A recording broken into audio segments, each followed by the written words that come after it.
చంద్రబాబు 4వసారి ఏపీకి సీఎం అయ్యారు. 2019 ఎన్నికల్లో ఘోర పరాజయం పాలైన మళ్ళీ పార్టీని గాడిలో పెట్టి ఆ మీదట బీజేపీ జనసేనతో కూటమి కట్టి 2024 ఎన్నికల్లో తన అద్భుతమైన వ్యూహాలతో ఏకంగా 164 సీట్లను సాధించారు. వైసీపీ 150 సీట్లు అని మిడిసిపడుతున్న వేళ కేవలం 11 సీట్లతో చుక్కలు చూపించారు.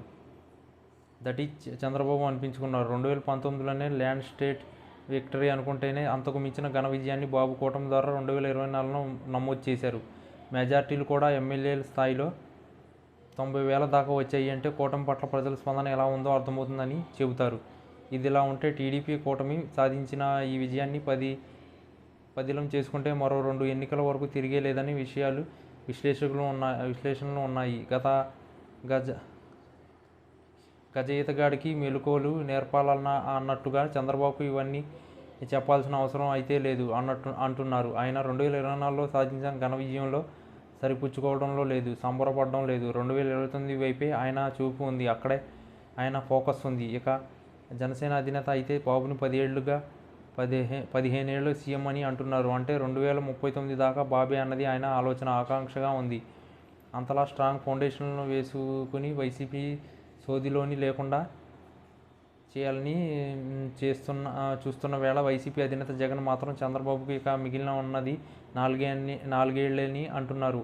ఆయన 4 ఏళ్లు మాత్రమే సీఎంగా ఉంటారు. ప్రజా సమస్యల్లో అధికారం ఎవరికీ శాశ్వతం కాదని అన్నారు. ఈసారి తాము ఖచ్చితంగా అధికారంలోకి వస్తామని ఆయన మీడియా సమావేశాల్లో బల్లగుద్ది మరీ చెబుతున్నారు. వైసీపీకి జనాదరణ పెరుగుతుందని, అదే సమయంలో బాబు ఆయన కూటమికి ఈసారి ఎన్నికల్లో డిపాజిట్లు కూడా రావని జగన్ జోష్యం చెబుతున్నారు. ఏమీ చేశారని, ప్రజలు వీరికి ఓటు వేస్తారని ఆయన మీడియానే తిరిగి ప్రశ్నిస్తున్నారు. ఏడాది కాలంగా సూపర్ 6లో ఒకటి అయినా అమలు చేశారా అని అంటూ మీ ఇంటికైనా ఒక్క పథకం అమలు చేశారా అని విలేకరిని ప్రశ్నించారు. తాను డబ్బు మీద వ్యామోహం లేని వాడిని కాబట్టే 2,73,000 కోట్ల రూపాయలను 5 ఏళ్ల పాటు నగదు బదిలీ కింద బటన్ నొక్కి ప్రజలకు అందించాను అని అన్నారు. బాబు ఎందుకు బటన్ నొక్కడం లేదని ఆయన నిలదీశారు. బటన్ నొక్కితే లంచాలు రావు కాబట్టే ఆ పని చేయడం లేదు అని అన్నారు. తాను కీర్తి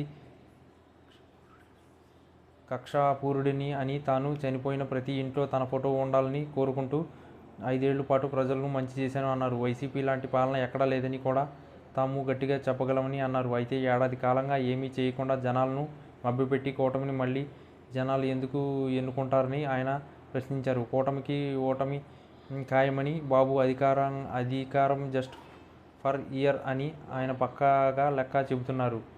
అంటే 2029లో వైసీపీకే జనాలు ఓటు వేస్తారు అని ఆయన నమ్ముతున్నారు.